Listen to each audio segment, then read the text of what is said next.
I think Dylan is intimidated by my intelligence. You're as dumb as dog shit. Stop it. Do you wanna see that movie? Do you wanna see that movie? Do you wanna see that movie?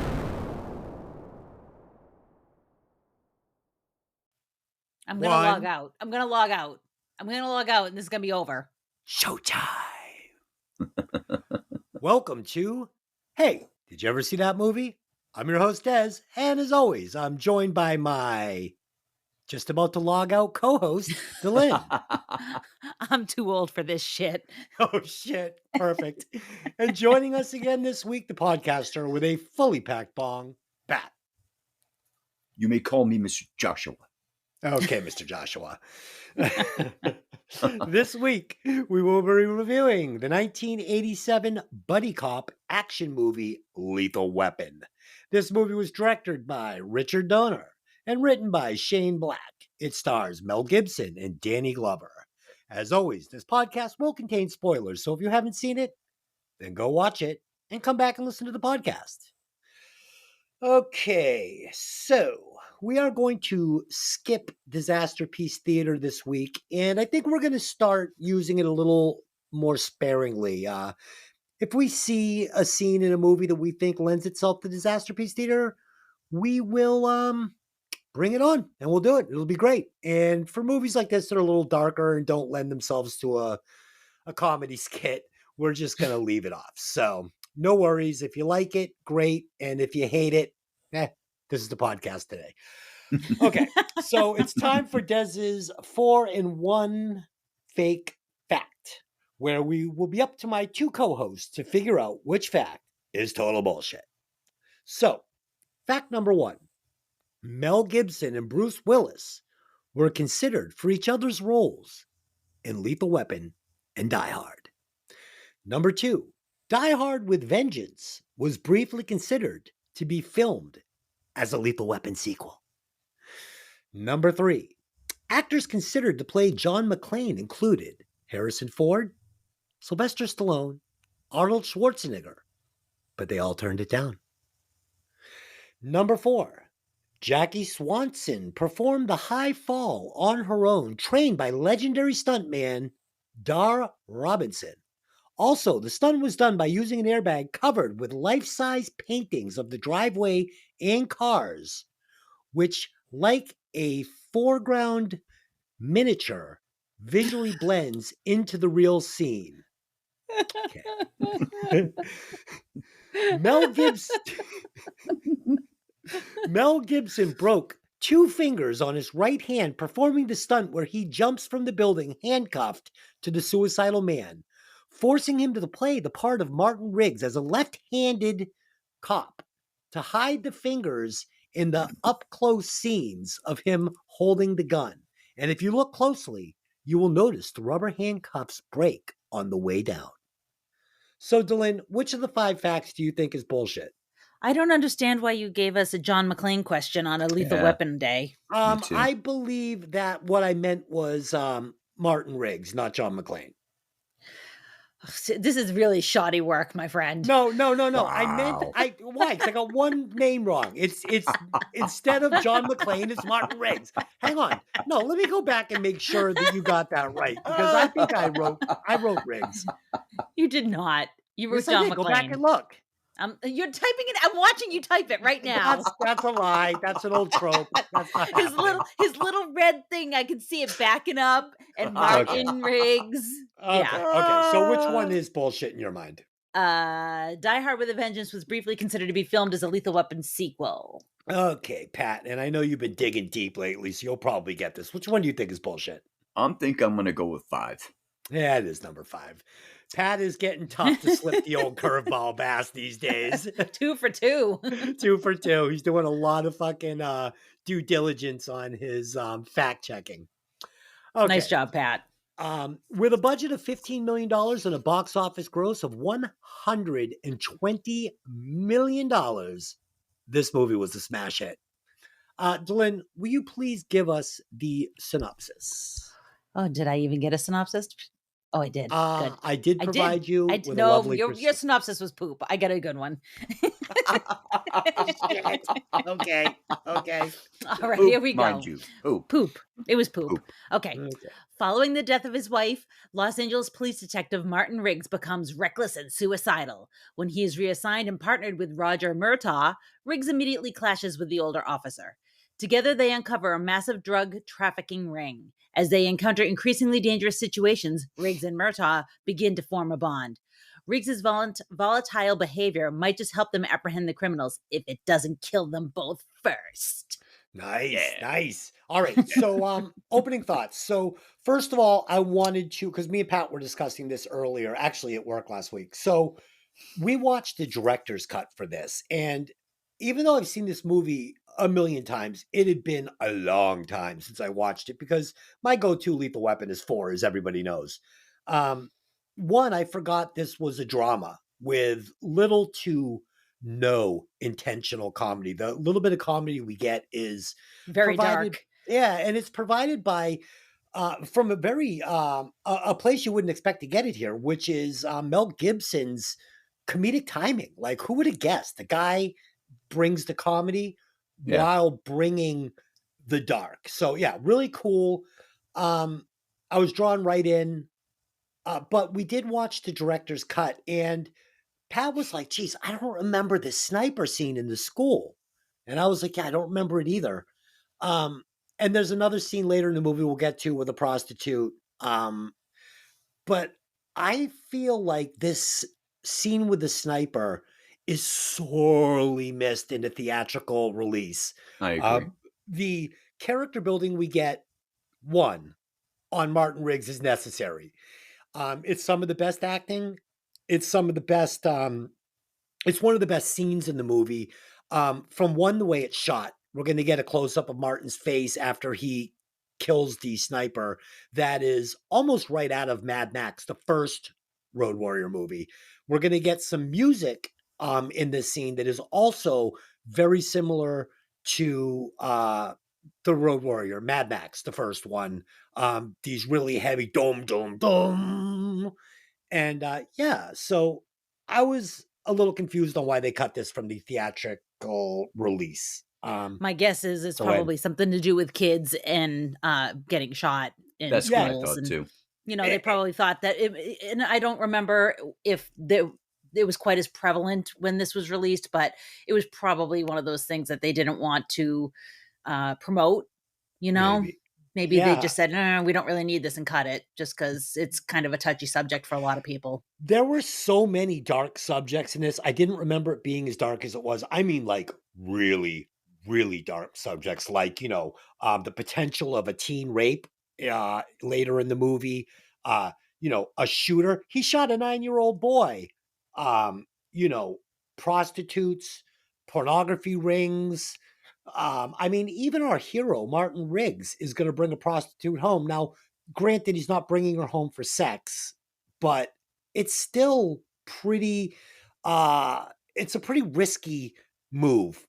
And I kind of get why they cut that out of the theatrical release, but I really liked it because it made him real, It made him a real character. So I thought cutting these scenes out was a mistake, and I thought the director's cut was uh infinitely better than the original. Dylan, what are your opening thoughts? So I just wanted to say the scene with him picking up the sex worker and taking her home to watch television, it's really used to prove how lonely he is, Yes. and it's part of the reason why I think he takes to Murtaugh's family Of later, course. Yeah. because he's so lonely. And we discussed this not that long ago, maybe just a couple days ago, how I said, it's kind of weird that these movies are in the same franchise because you get this really, really dark, dramatic movie. And it's really, you can't even really call it a buddy cop movie because it's not really. It's It's not. really, it's a drama, and it's dark and there is comedy, but the comedy is super dark. And then on top of that, I said to myself, you get to 4 and 4 is like, you're at slapstick time, Yeah. And I said to Des, I said, the funny thing is if you think about it this way, that this movie is being told from Riggs's perspective. This is Riggs's mental state. So he is in this very dark place here. And by the time you get to 4, he's not in that place anymore. He has become, Yeah. he's healed himself, he's grown, he's changed.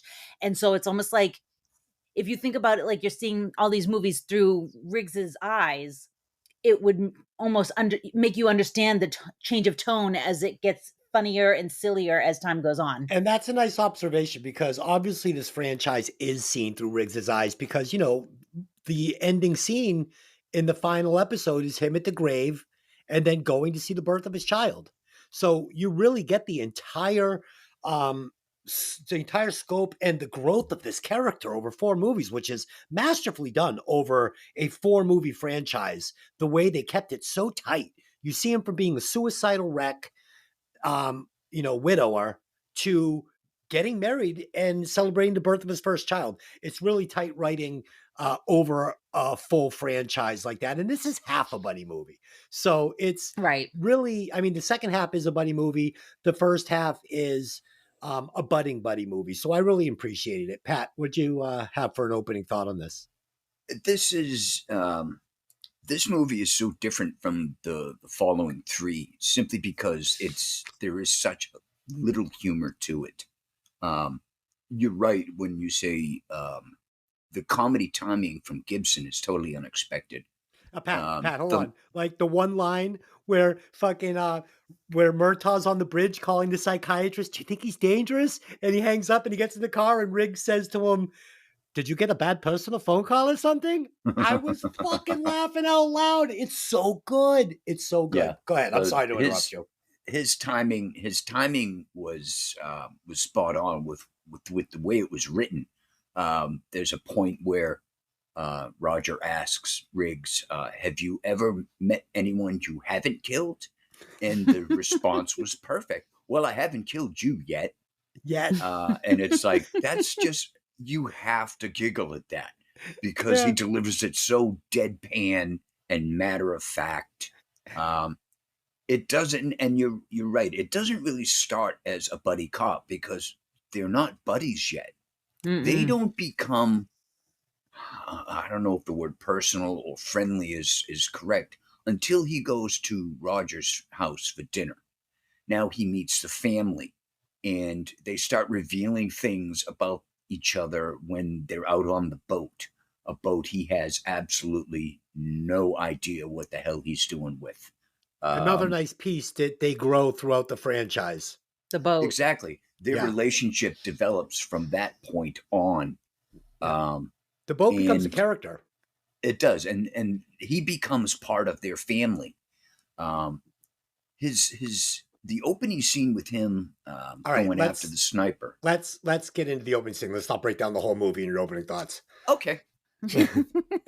Whatever. All right. Are we ready to start rolling? Sing Yes. it out. All right.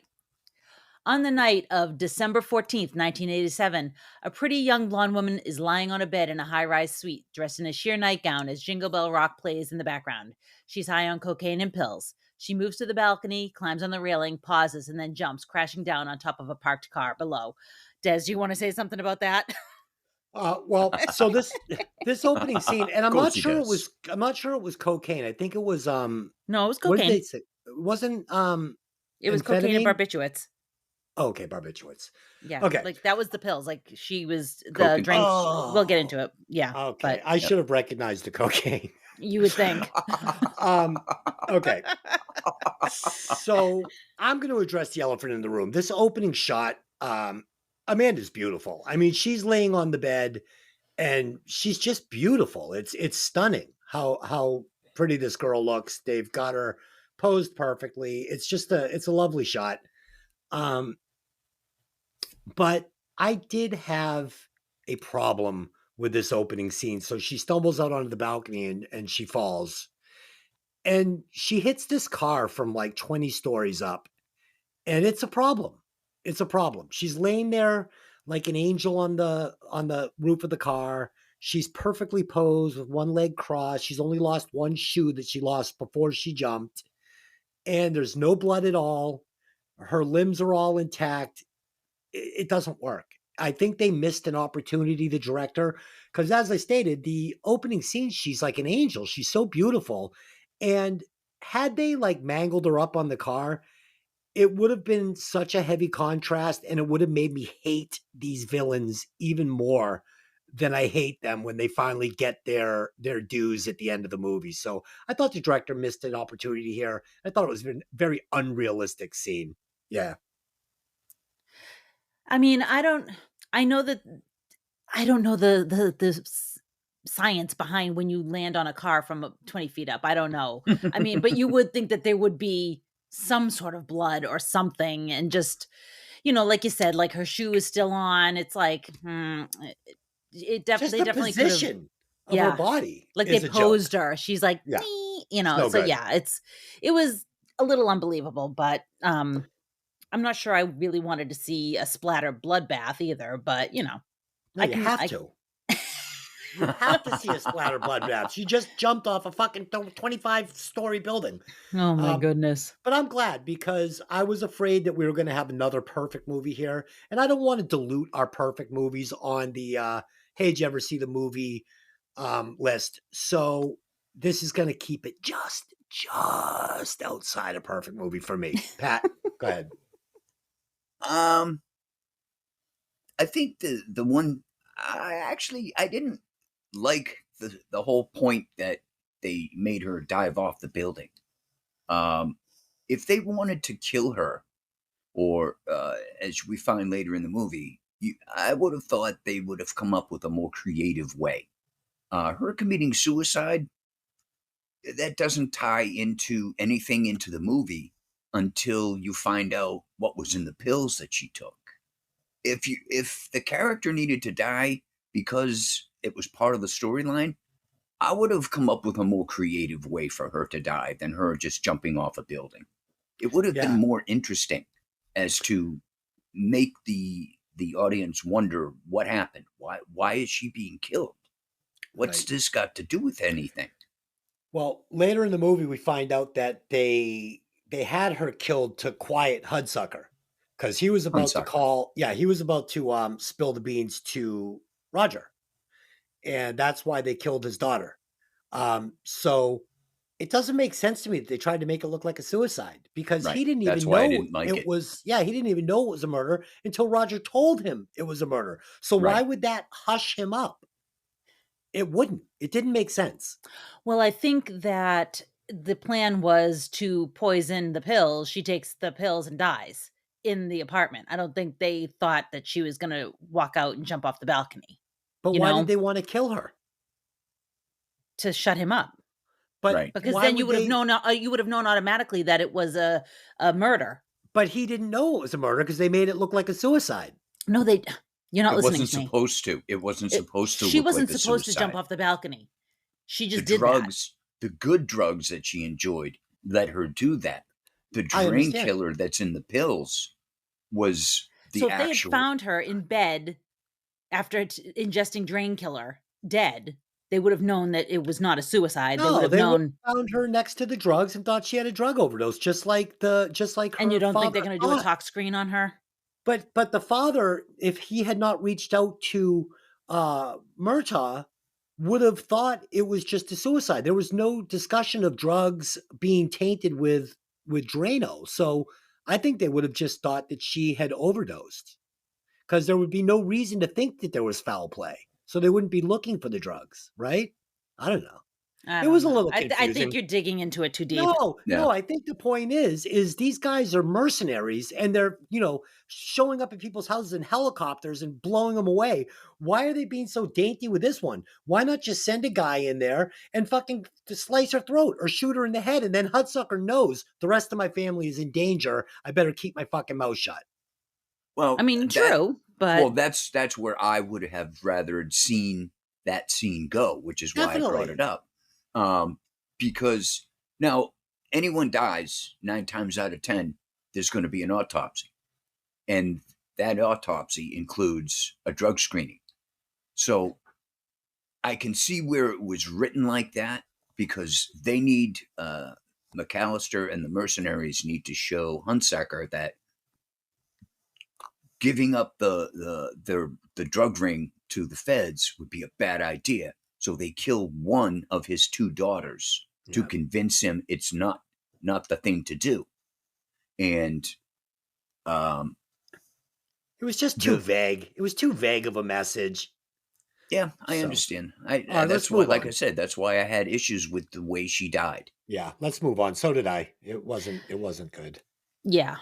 So LAPD homicide detective Sergeant Roger Murtaugh, played by Danny Glover, is home taking a bath. His wife Trish, played by Darlene Love, and 3 kids come into the room with a birthday cake singing happy birthday. It's Murtaugh's 50th birthday. When his daughter Rianne, played by Tracy Wolf, observes that his beard is starting to turn gray, he becomes concerned about getting old and he decides to shave it off. When Rianne tries on a very revealing black gown that she tells is her father is to be her New Year's Eve dress, Murtaugh is not happy. Trish tells him that Michael Hunsaker, played by Tom Atkins, has been calling for him for the past 3 days. Murtaugh and Hunsaker are old Vietnam War veterans, and they were acquaintances, but Murtaugh really has no idea what Hunsaker might want. Des, I know you have so much to say about this. First of all, they were a little more than acquaintances. Hudsucker took a I don't know if was it a bayonet? Bayonet. A bayonet. Yeah. Bayonet. So Murtaugh owed him one big time. You know, he basically saved his life. And so did the daughter notice that Murtaugh's beard was gray or his bush was gray? Because there were not enough bubbles in that bath to conceal his wiener from his family. This is a fucking strange opening scene. So why not just have this birthday cake delivered to him at the breakfast table? You know, happy birthday. Here's your coffee. Here's the cake. The family gets around him. Like, we get this weird, like, 7:30 in the morning bubble bath from this detective. What? Who takes a bubble? Like, how many bubble baths do I take before getting up for work? No. The family gathers around. You can clearly see that you could see all of his junk. The daughters are climbing all over him. Daughter's giving him a kiss while he's in a tub naked. You're going to get the sexy saxophone music. I'm confused by the director's choices here. It's odd. It's just odd. It's not necessary. And then she's going to come down the stairs before he leaves for work, and she's going to say, "This is the dress I'm wearing to the dance." And he's like, "Oh man, she's a heartbreaker." And then we get the sexy saxophone again, and it's just so weird to me. It's weird. Weird choices. Pat? It's uncomfortable. Yeah. Yeah, his reaction to his daughter as he's walking out the door and she shows him the dress it seemed a little too distracted. Yeah, a little too nice word there, Pat. Distracted. But I did like to bring up, and I never noticed this before, and I didn't have an opportunity to double check this, but they had what they called Riggs's theme and Murtaugh's theme. Yeah. And if you notice, every time there's a solo scene with Murtaugh, like when he's exiting the house after the daughter, his theme was done by David Sanborn's saxophone. Yes. Riggs's theme was done by Clapton's guitar. Yes. So when they were by themselves, that was the music you heard by themselves. Yeah, I never that picked out. up on that. I did when I was doing research on it. I'm like, Jesus, I never noticed that. And then as I'm watching the movie a second time, I'm like, son of a bitch, it's right. Yeah, I picked that up without reading it. I was watching it yesterday. I'm like, wow, I didn't realize these two had their own themes. One is a jazz guitar and one is a sexy saxophone. Right. I do want to just say about Sexy the saxophone. Yeah. About the bathtub scene, though, I do want to say that Roger Murtaugh is a family man. He's a genuine guy. You can tell he's a great father. So it's not threatening. I mean, you don't get like a weird vibe from the acting and from the scene itself. My problem is more just the director's Choices to have this birthday party in the bathtub. It's fucking weird. I mean, just bring it to the breakfast. Bring it to the kitchen table. That's all. Okay. So, Lynn, what do you think? All right. Well, I'm going to move on because you've said it all. Okay. All right. On the beach, a dog runs up to a trailer. Inside lives 37-year-old LAPD narcotics detective Sergeant Martin Riggs, played by Mel Gibson, and he's just getting out of bed. He looks exhausted, grabbing a beer and a cigarette on his way to the bathroom and tossing the dog Sam a treat. Riggs prepares for the day, loading his revolver as he watches a small TV set. A commercial about the Super Bowl irritates him, and he throws his beer bottle at the set, breaking the screen. He looks longingly at a wedding photo of him and his wife, Victoria Lynn, who died in a car accident after they'd been married for 11 years. So at this point, we've now met our two protagonists, and the differences between them, it's night and day. You know, you get your family man, and then you get like this, essentially a bachelor, but a widower, basically living in a hovel on the beach. And it's quite a lot of difference between the two of them, you know? Yeah, 100%. That's actually one of the lines I brought up. The very first thing I started on my notes. You've got two completely different worlds. Yeah. You've got Roger, the family man. He's got a career. He's in a suit. And he's being partnered with what everyone considers a psycho-suicidal nutjob. And the funny thing is the movie goes on. It doesn't get too far into it before you realize that he's not really suicidal. He just wants to die. Oh, But no, he he's doesn't want to suicidal. die. But he He's doesn't want to suicidal. die. In the very beginning, he could have easily taken his own life. Well, he And did. he didn't. He He chose did. not When he, to. no, when he pulls the trigger in Roger's gun, he commits That's suicide not the on first screen. time, though. But That's he's not the first suicidal. time. But he is suicidal, or he doesn't pull that trigger. That's Yeah. right. That's my point, though. But the first time he put a gun to his head or in his mouth, he literally stopped and said, "I'll see you soon. Just not now. Yeah, Not for a and- while." I mean, the guy's got a hollow point bullet that he keeps for the occasion. Yeah, and I also need to point this out now that you've brought it up. First off, that is not, I repeat, not a hollow point bullet. Okay, I Okay, didn't know. let's be How do very you know? clear about that. That was How do you not a know hollow this? point bullet How do you know? because I Is that what you shot your stove with? possibly I might And have. murdered your stove? I may have. But no, that was a Full Metal Jacket, and that would have done massive damage Okay. to him. Whereas the hollow point might actually not have done as much. He could have actually probably survived a hollow point shot. No, But- not from a 9mm point blank. But that Full Metal Jacket's going in and out. Right. The hollow point basically shraps open like a blooming flower and Right. wreaks havoc going in. It's not Yikes. gonna once it's in and it shreds. It loses all its momentum. But Okay. we don't need to get into the gory. No. I just wanted to point out that it wasn't a damn hollow point. All right, so Okay. we meet Riggs here, and right off the bat, as a man with no ass at all, and I have no ass, that's a fact. It's true. Mel Gibson has a great ass in this movie, and I have ass envy at this point. I mean, this ass is a 5 rewatch ass. It's really good, and I can see why he wanted this scene in the movie. Yeah, nice. Yeah, ass, he's in Mel. good shape. Uh, One of the Yeah, things that- we go ahead. I'm sorry. I was just gonna say, and I had also noted about the saxophone and the jazz guitar.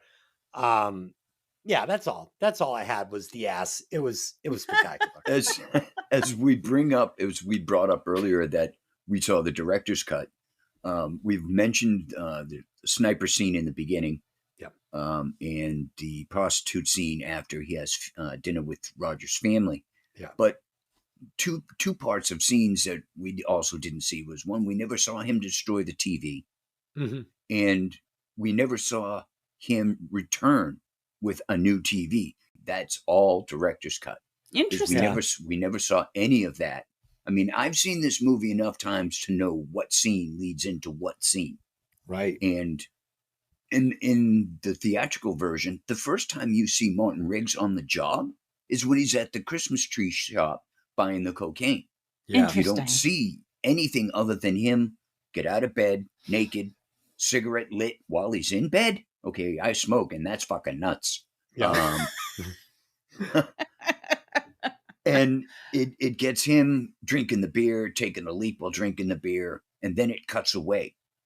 It Yeah. doesn't show him grab his weapon. It doesn't show Right. him destroy the TV. I loved all these scenes. I do. I actually like this version more than the theatrical version because Yeah. it gives you a little more depth as to the kind of person Riggs is.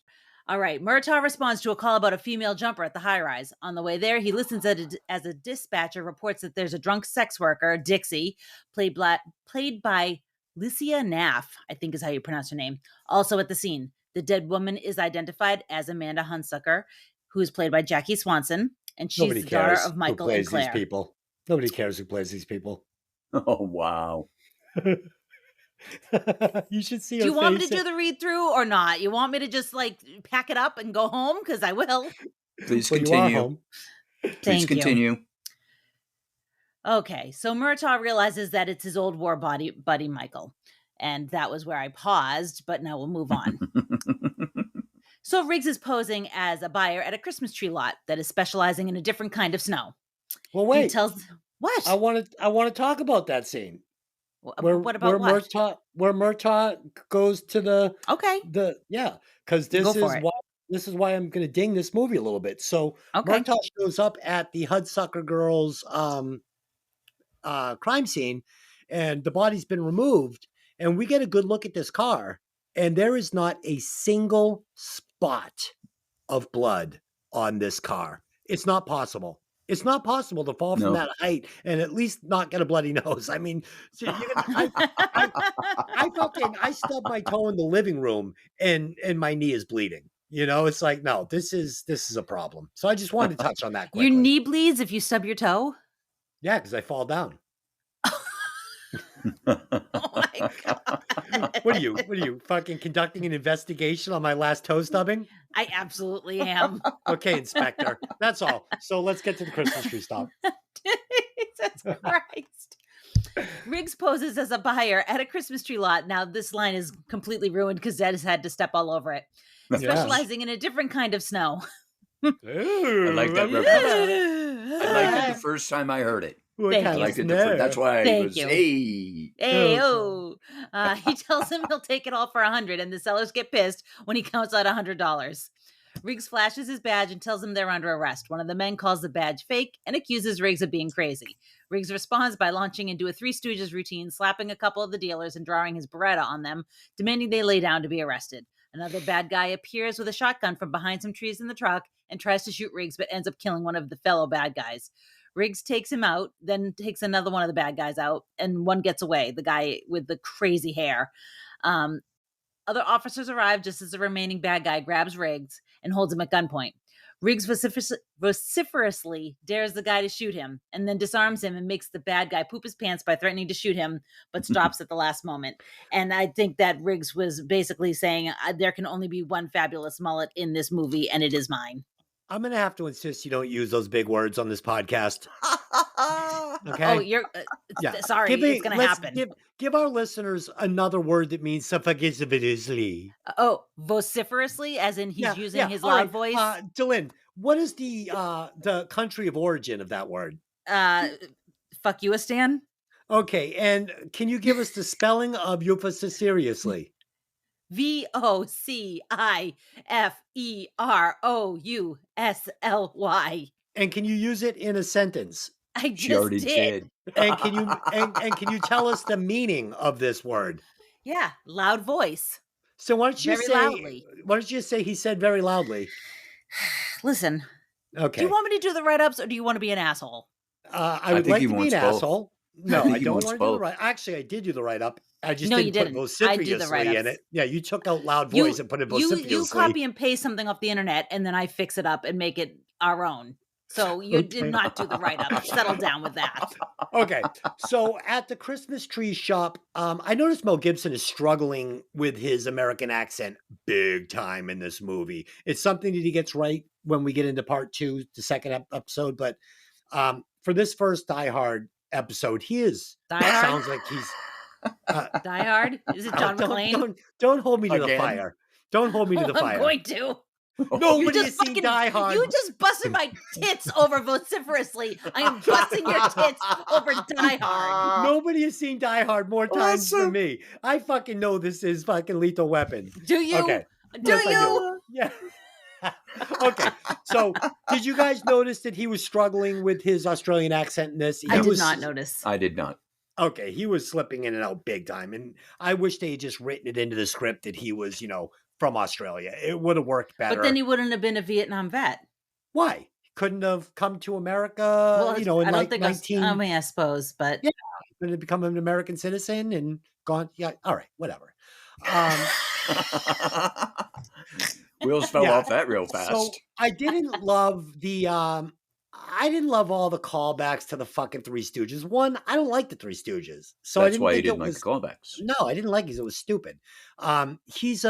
He's a tough, suicidal, crazy cop, and he's gonna go blip, blip, blip, and put his fingers in their eyes and stuff. It's like, this is a move that Riggs would have pulled in Lethal Weapon 3. This is not a move that this character is going to pull in Lethal Weapon 1. So it didn't fit the character for me. I didn't like it. But yeah, I mean, the scene is fine, and he definitely redeems himself with this acting performance he gives when the bad guy's got the gun to his head and he's screaming, shoot him, and he's telling the bad guy, shoot me, shoot me, shoot me.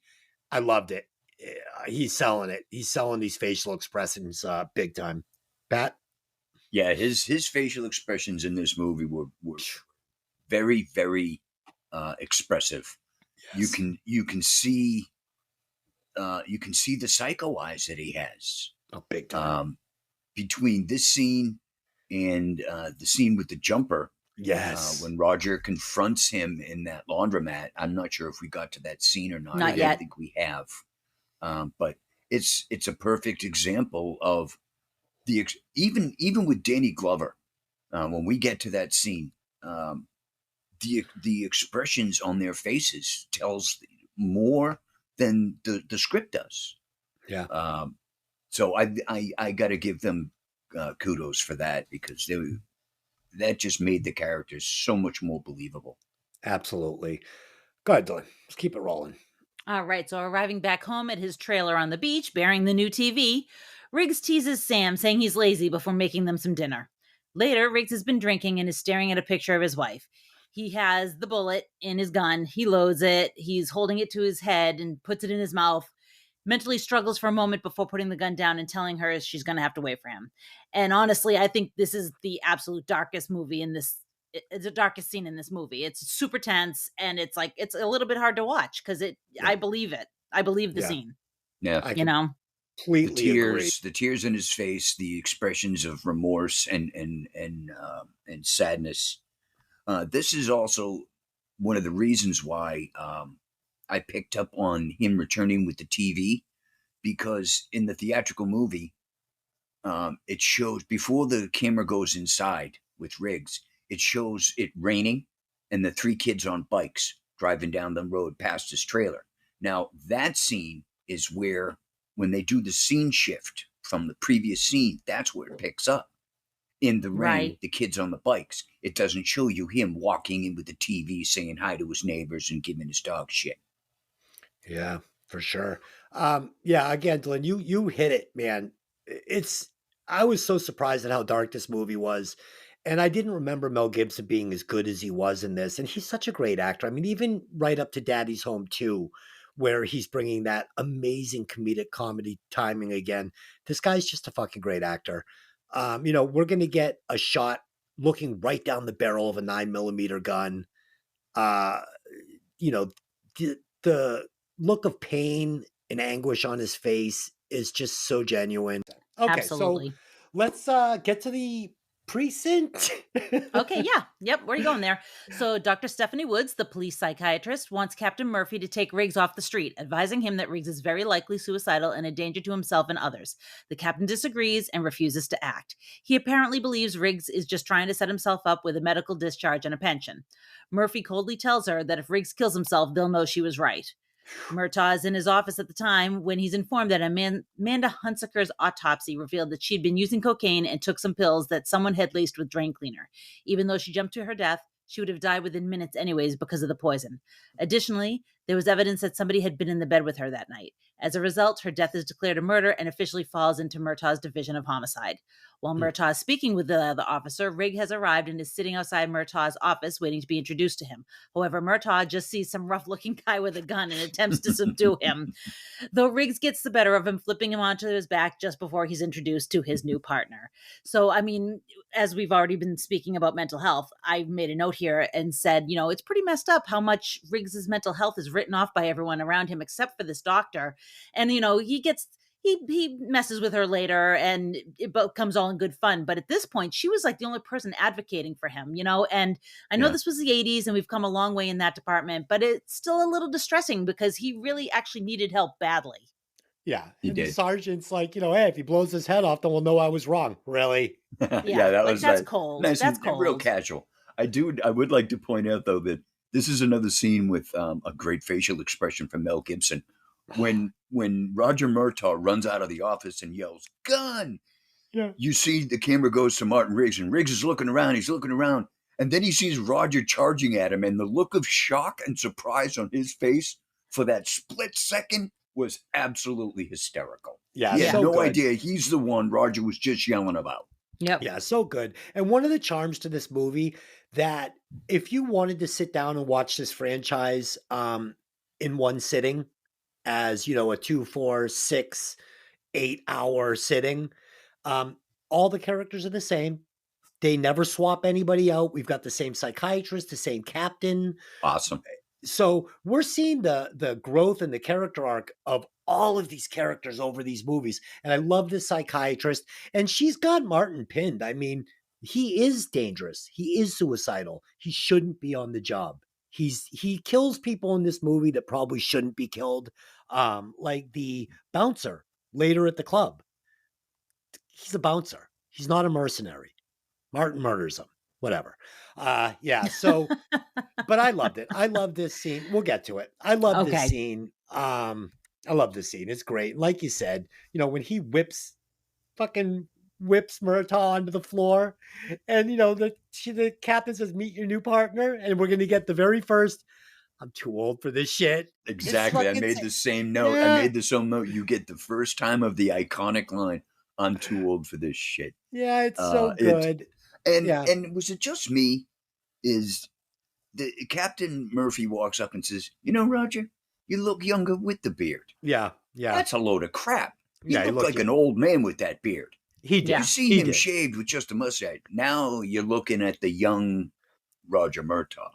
The funny thing is, though, he actually looks older in this movie than any of the 3 sequels. By the 4th movie, where he's almost the oldest, or he is the oldest he'll ever be in his franchise, he's been working out. He's in great shape. But I think he did it because he knew he was going to do the underwear scene. I would incline to agree with you on But that. he looks great. And we're going to get a little exposition here because Murtaugh has pulled Riggs's file. And he's going to say that, Mel is ex-military, martial arts, and we're going to get the first, maybe we need to fucking mark you as a lethal weapon. And I love it. Yeah. So this is the next scene I've got written out. As the two walk to their undercover car, they compare their firearms. Riggs uses a 9mm Beretta, and Murtaugh uses a traditional 4-inch Smith & Wesson. Riggs doesn't miss a chance to refer to Murtaugh's weapon as an old-timer's gun. And Murtaugh says he also knows from looking at Riggs's personal file that he knows some of martial arts, and that's when he'd had to consider him to be a lethal weapon. So both Murtaugh and Riggs figured that they're getting fucked by the system, evident in their being assigned as partners. And I want to pause and mention how great the acting from Gibson is, specifically in this scene to me. Danny Glover says, "I think God hates me." And Gibson says, "Do what I do, hate him back." And he forcefully blows smoke out of his nose and goes, like, he makes this face. And I was just like for like a split in second, I completely believe that this is a man named Martin Riggs and Mel Gibson doesn't exist. Like, he was just like, it was so real. I was like, oh, it was a good scene. Yeah. I have to add to this that much like Martin Riggs, I too am a lethal weapon. As I just received my green belt.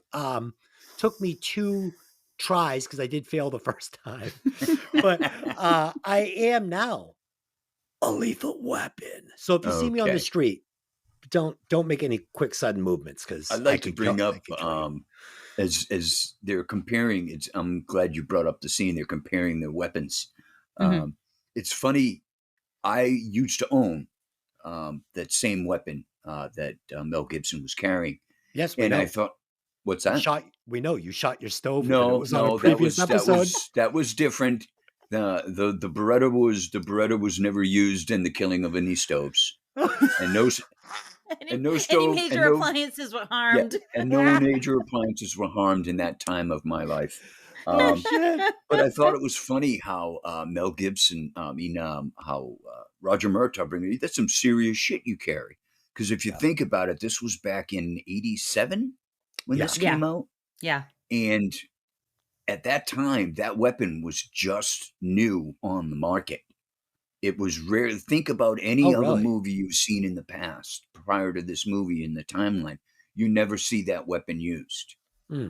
And Interesting. I only bring it up because one, I used to own one, and the military soon after it came onto the market switched all their firearms from Colt to Beretta. Cool. Cool. Interesting. Good Just fact. Fun fact. just And did fun they fact. make you carry a firearm on the submarine that you were I did not. stationed to? No, people that work in the galley and cook food don't carry weapons. Oh, well, Steven Seagal, I believe, kicked some major ass as a cook on a submarine. That's So very true, but he was not carrying a weapon while he was in the galley. Yeah. now, Initially, while he was cooking. Well, yes, were exactly. you taught any martial arts when preparing for your journeys on the submarine in basic That training? would be a negative Ghost No. Rider. So you didn't have to go through basic training? No, I did go through basic training, but basic training for the Navy is very different from basic training for the Army or the Marines. Okay. Okay. You're not taught close quarters combat because that's not part of what you do. Yeah, you're Okay. usually on a ship or on a. Yeah, Yeah. exactly, So exactly. But you were You're shown survival techniques in the water is about the most you're shown when it comes to real training. so you're like you can swim really well then, I'm guessing. I can swim. I'm not going to drown. Okay. Um, he's not Michael but Phelps. but say for yeah, exactly. But there are things like if you end up in the water, 9 times out of 10, if it's that kind of an emergency, you're wearing the clothes you went into the water with, and they teach you, believe it or not, a way to use your pants as a flotation device. I've seen that. Oh, Yeah, like cool. you take them and You get air into them. tie up Yep. the ankles, you tie the Yep. ankles in a knot, you put them behind you, and Yep. as you bring them up over your head by the waistband, it catches the air in the wet cloth, and you can literally use it like a floaty. Oh, you may have just saved a life. And was there any firearm training for that? There was basic firearm training with a Okay. shotgun and a sidearm. And But did they it use was did they use a stove for target practice? they did not. No, they did not. Okay. All right. What a Thank you fucking for wise guy. yeah, thank you for the Jesus. insight on your training for your stint on and was it a nuclear submarine? It was an old one. It was a fast attack submarine. Those are described. They go out for a couple of weeks, come back in. It wasn't the one that had the missiles that go out for 6 months at a time. Thank God. Oh, that's cool. That's cool.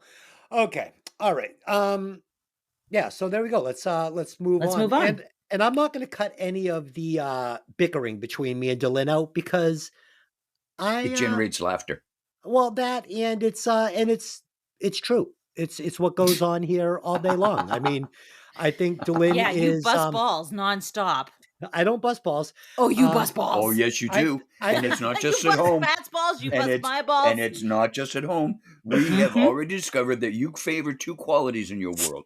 One, you like to bitch, and two, you like to bust balls. Yep. I think Dylan is intimidated by my intelligence, but okay. Oh, I highly doubt that. Dylan is dying. You're as dumb as dog shit. Stop it. Okay. All right, Okay. that's awesome. Mark That's what that I want to down. hear. Mark that down. Mark that down. That's the You want me to take intro. that out? I made the intro. Yes, Woo! you did. Woo! Finally. All right, guys, here we go. So, Mr. Joshua, fantastically played by Gary Busey, Oh, best and Busey Absolutely. ever. yeah, he's really good. And Mr. Mendez meet outside a nightclub. Joshua takes Mendez inside to meet General Peter McAllister, played by Mitchell Ryan. McAllister heads up a group of former CIA and Special Forces men who now use their skills and former contacts in Asia to participate in the illegal drug trade. Mendez Nice. wants to arrange to purchase some heroin, but he's upset at his rude reception and isn't impressed that a bunch of mercenaries are doing the deal. To emphasize to Mendez that he should take them seriously, McAllister forces him to hold his own cigarette lighter under Joshua's bare arm until it burns him. Joshua doesn't flinch from the flame and grimaces, just taking the pain. He informs Mendez that if he tries to screw them in any way on the planned transaction, he'll have to deal with Mr. Joshua. And at this point, Murtaugh goes to see Michael Hunsaker and informs him that his daughter was actually murdered. He asks Michael why he's been trying to contact him for the past few days, and Hunsaker tells him he's trying to contact him to help get Amanda out of the underworld of sex and drugs and hardcore pornography that she had been involved with. Hunsaker seems quite distraught that his daughter was murdered, and he reminds Murtaugh that he owes him a favor, which Murtaugh acknowledges as a heavy debt. Hunsaker had taken the bayonet in the chest during the Vietnam War, saving Murtaugh's life in the process. He now wants Murtaugh to find his daughter's murderers and kill them.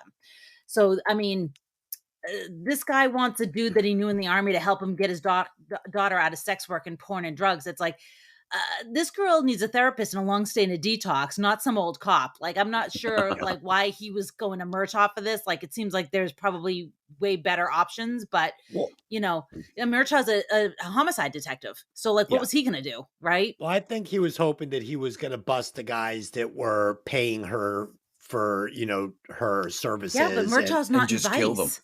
You Yeah, just you kill make a them. good point. You make a good Yeah. point. It Yeah. didn't make a ton of sense. So we're gonna get an actor in this Mr. Joshua scene that, for me, like in the first Beverly Hills Cop movie, kind of reminded me of the two cops that I bitched about that I just didn't think were good actors. I don't like the drug dealer. Um, you're using mercenaries. Tell me I'm wrong. It's like, shut up. Like, Yeah. what? Why would you care? Why would you? Yeah, and how- and exactly. what- Why would you care? Good and point. how was he sniffing it out? Like, oh, I could just tell by the way he looks, he's a mercenary. What? What? Yeah. What do you mean? No, I don't think Yeah. so. I did write that the lighter bit was a little over the top. I mean, I don't know. Yeah, I guess it shows that he's super tough and can block out pain and is loyal, but I don't know. It just didn't seem necessary. I mean, I get it. He's special forces. He's shadow op for, like, I get it. Mr. Joshua's a badass. Pat, what did you think of the lighter scene? Did you think it was a little over the top? I think it was a little more extreme than necessary. I did, however, loved the way Gary Busey played the role Oh, me too. at this scene. I can't remember what movies he's actually in because but Point Break. okay, didn't see it. What? Hey, what can I say? With Patrick Swayze and Keanu Reeves? What can I say? I didn't see it. But getting back to Gary Busey, there's Dead no presidents. question. This is going to be one of his finest roles ever because he played Mr. Joshua so well. Yeah. And again, going back to facial expressions from these actors and how well they sell their character, just a grimace that that Gary Busey produced when the arm was being lit on fire, just to prove a point to Mr. Mendez was perfect. It really was perfect. He's a perfect fucking match for Mel Gibson in this movie. And the build up to their final fight is it's great writing, and we'll get a line we're going to get to at the end that Gibson delivers and Busey, replies back. And it's just like, what it reminded me of? I'm going to bust you up from Mr. T, and Rocky says, go for it. Yeah. And we're going to get a line very similar to that at the end. But yeah, so those are my thoughts on that. And as far as Hudsucker, the meeting at Hudsucker's, he's pleading with Murtaugh to avenge his daughter at his place of business. And he's doing in it the so bank. loud. yelling In the it. bank, Yelling he's screaming, it. kill him. Kill. And But and okay, so we're gonna get another fucking awesome Mel Gibson senior because while he's screaming all this to Murtaugh, you can see Gibson about 20 feet in the back, almost out of focus, but not really. He's in frame and he's in focus. And he's making these facial expressions. Go back and watch. It's fucking great. Oh, I don't think I noticed. I'm going to have to look for it. It's I so think I good. remember the look of surprise on his face as he's listening to Hunsaker yell to Roger, "Kill them! Kill them! You're a police officer. I know you're a police officer. Just fucking kill them." The look I on his face is like, are you fucking kidding me? I know it. I know it. I would like to bring up though that apparently Gary Busey was very nervous about playing this role because he'd never played a bad guy before. Hmm. And one of the biggest reasons they came to him to look to play the role of Mr. Joshua was they wanted somebody big and menacing enough to be an adequate foe for Martin Riggs. And at the end of this movie, the choreograph of the fight they have, you can see where they struck gold with that role, putting Yeah. him in that role because he was the perfect foe for Martin Riggs. Yeah. Absolutely. All right. So at this point, we get to our suicide jumper scene. So Murtaugh and Riggs receive a call to respond to the scene of a potential suicide jumper. At this scene, Riggs claims to have experience in suicide negotiation, goes up on the roof to speak to the jumper, gets up on the ledge with the man. The man's very agitated and keeps warning Riggs to stay away and not touch him. Riggs offers him a cigarette, which the man accepts. Riggs makes as though to light the cigarette, then suddenly reaches out and snaps a handcuff on the man's arm, and then the other cuff to his own arm. He then throws the key down to the street, and he tells the guy that if he jumps now, he'll have company and he'll have murdered a cop. So the guy becomes even more agitated until Riggs furiously asks if the guy really wants to jump, and he launches himself off the ledge, taking the guy with him. Murtaugh, watching from below, just screams, "Oh shit," as they land on the huge inflated cushion. Unhurt, Riggs has distracted the jumper long enough for the ground unit to inflate a cushion. On the ground, Riggs happily suggests to the guy that they go back up and jump again. And the guy is screaming for the police and firemen to get Riggs away from him. So Murtaugh is livid and drags Riggs over to a nearby shop where they engage in a shouting match about Riggs being reckless and having a death wish. Murtaugh tells Riggs that if he wants to kill himself so bad, then to do it. He pushes the gun into Riggs' hands and pushes it up to Riggs' head, daring him to do it. Riggs starts to apply pressure to the trigger, and Murtaugh has to put his hand in front of the hammer to prevent it from falling. At this moment, Murtaugh is convinced that Riggs really doesn't care if he lives, that he's truly psychotic and not just playing a game to qualify for a medical pension. Riggs's face softens and he becomes calmer and stalks out of the storefront, muttering about getting something to eat. And another amazing scene from Gibson. It's so believable. It's super Oh, yeah. raw. It's the line about getting something to eat. It's like his brain switched from being in suicide mode to being like, "Oh, I'm hungry."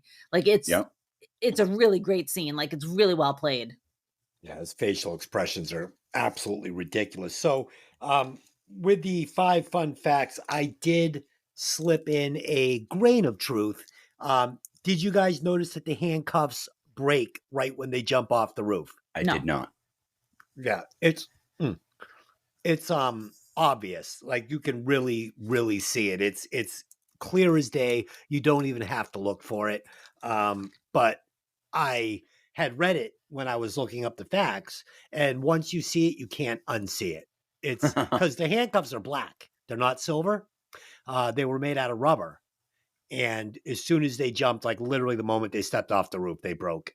Yeah, the chain Um, probably couldn't do it. Yeah. And all right, so I did have a problem with the jump scene. I enjoyed it, but the fucking bag, Yeah, the bag, right. the airbag at the bottom. Yep. This, like, who cares? Anybody could have gone up there and grabbed him. At this point, if he jumps off, he hits the bag. If he doesn't, he doesn't. He's Well, see, unarmed.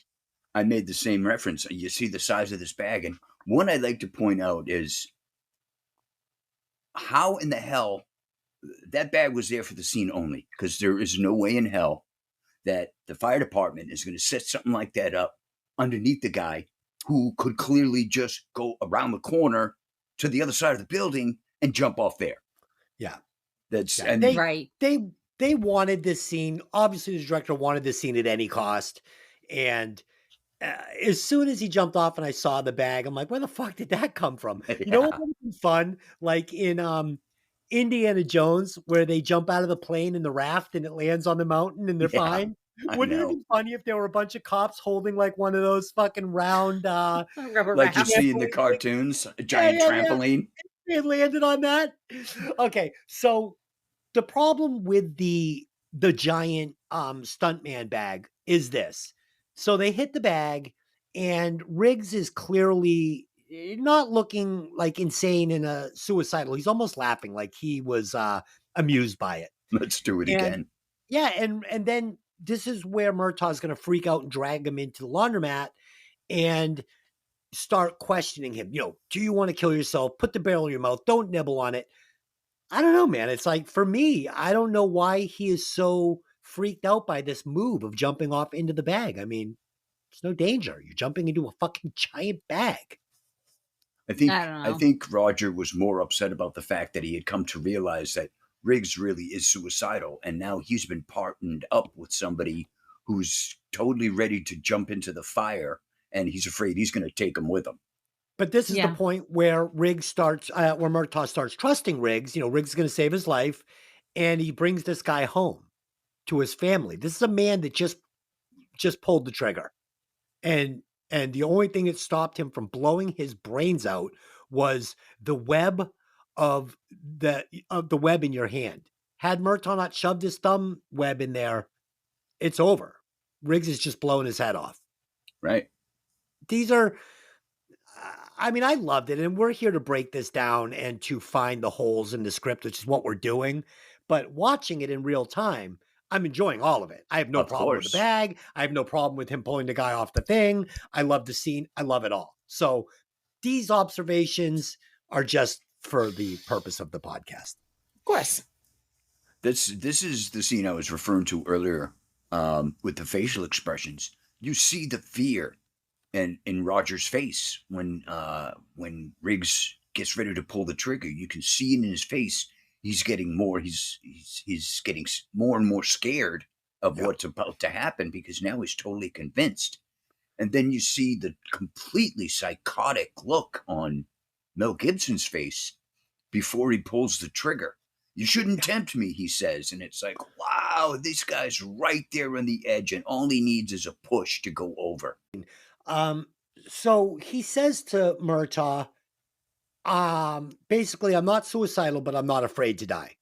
So he's saying if I die in the line of duty, I'm fine with that. And I will Yeah. actually step into that danger and up the chances of that happening because I wouldn't mind dying on the job. If that's how it happens, that's how it happens. Right. But I'm not suicidal. And then he pulls the trigger. He should have said, put your fucking gun away. I'm not fucking killing myself. I'm not killing myself for you, and I'm not suicidal. If I die in the line of duty, great, but I'm not pulling the trigger. But then he pulls the trigger and contradicts his line. Do you think that Martin, being such a gun expert and being such a great detective, do you think that he knew that that Murtaugh was going to stop him at that last moment, and maybe it really wasn't a suicide attempt? It could Maybe it was very just well have just been the ultimate cry for help.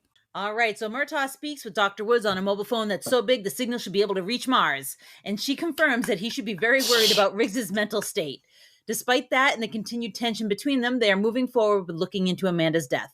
They go to talk with a pimp that Amanda Hunsaker was associated with. They arrive at a gated community home and come upon two girls crouched over a table with drugs on them. As they approach the girls, a man appears with a shotgun and takes a shot at them. Murtaugh shoots the man in the leg. As Riggs is securing the girl with handcuffs, Murtaugh approaches the man and at the same time letting Riggs know that because he shot the guy in the leg and didn't kill him as Riggs would have done, they can now interrogate him. As Riggs is lifting the man to his feet, the man produces a handgun. Riggs draws his gun and shoots the guy before he can shoot Murtaugh. The man falls onto some plastic sheeting covering a swimming pool and gets tangled up and drowns before Riggs and Murtaugh can extract him. Although Murtaugh is upset that the man died, he's also grateful for Riggs for saving his life. So that's quite the scene. It's a little bit of a turning point, I think, in their relationship, honestly. Yeah, It is. it's a turning point in Riggs's character. So starting with his cell phone call where Murtaugh is on the phone with the psychiatrist, this is where Riggs starts becoming funnier, and we start getting the comedy and Lethal Weapon franchise. It starts pretty much right here with, did you get a bad personal phone call or something? And I'm laughing out loud. I'm laughing out loud. And, do you want me to drive? I'll drive. Murtaugh's not letting Riggs drive. You're the one that's Um, suicidal. I'll drive. yeah. And then we get to the house and, same thing, don't kill anybody. I'm going to show you real police work. We're going to question this guy. And, he ends up saving Murtaugh's life, which is the beginning of their bond. And we're going to get the line. If you ever met anybody you didn't kill, well, I haven't killed you yet. Well, don't do me any favors. So this is now, we're starting to get comedy coming at us fast and hard. Their relationship has changed. Murtaugh now sees that Riggs has his back. He saved his life and he's ready to bring him home. So yeah, it's great. It's great. I love all this. I'd like to bring up a couple of things about this scene. First off, how relaxed do you have to be as a drug dealer to have someone leaving the gated property saying, go on in, make yourselves at home? I'm like, Yeah. really? Go ahead and make yourselves at home? They pull up, they stop the car, and you see two girls packaging drugs. And I might point out that both of those girls are Playboy models. Yeah, it's odd. It's odd. But the other thing that I found very disappointing about this scene, or the only thing actually, is Roger makes a point of shooting the bad guy in the leg so they can question him. However, he does not take into account that this guy has yet to show his hands. Martin is getting ready to pick this guy up and cuff him. Roger puts his gun away. This is a guy that just shot at him, for Christ's sake. Yeah. And he's putting his gun away before this guy is even cleared of weapons. Yeah. It's the only thing I didn't like about the scene. He's supposed to be a good cop. Good cops don't put their weapon away without the bad guy being cuffed and searched. Well, it's for the I know it's for the movie, but these are the things that, like you said, we break down the holes in it. And these are the analytical things that I see because I do watch crime dramas, and no cop does that. We needed an armed guard at the gate. Let's keep going. Let's keep pushing this thing through because it's going to be another fucking Beverly Hills Cop episode. It's getting long. Running long. All right. So Murtaugh takes Riggs home with him to meet his family and have dinner. The two youngest children, Nick and Carrie, ask if Riggs is a crook.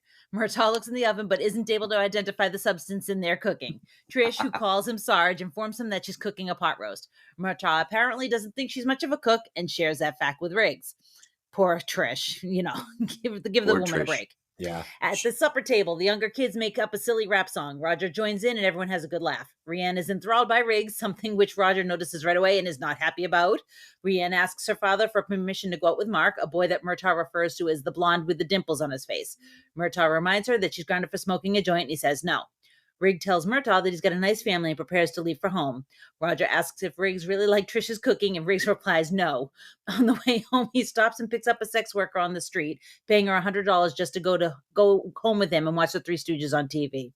So, I think that this scene proves how lonely he is, especially after leaving this full house, with a family and kids and noise. And I think he just didn't want to go home to that quiet trailer by himself, Yeah. At first I thought he was picking up the prostitute to question her in the Hudsucker murder. Do you know this girl? Do you know any of these people?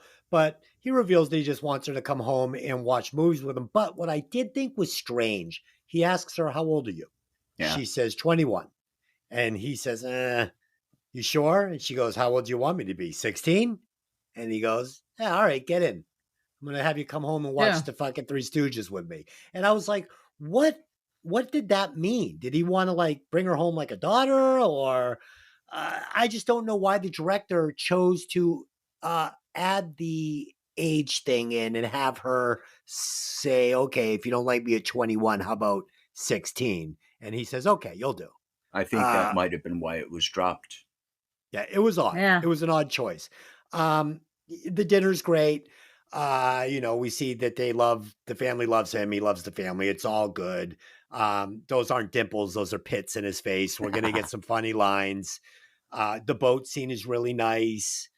And then the way Mel Gibson delivers the line, "Did you really like my wife's cooking?" No. No. And it's really great. The way he says it is great. It's so genuine and honest. And then he is going to reveal a story about how he shot a man from 1,000 yards out. There's maybe 10 men in the world that could have made that shot. And he was 19.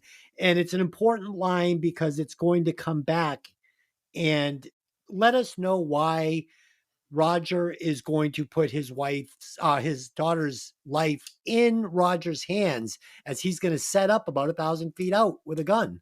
Right. And yeah, so they're important scenes, but let's not dwell on them too hard here. I would like to point out, as he's telling Roger this story, did you notice?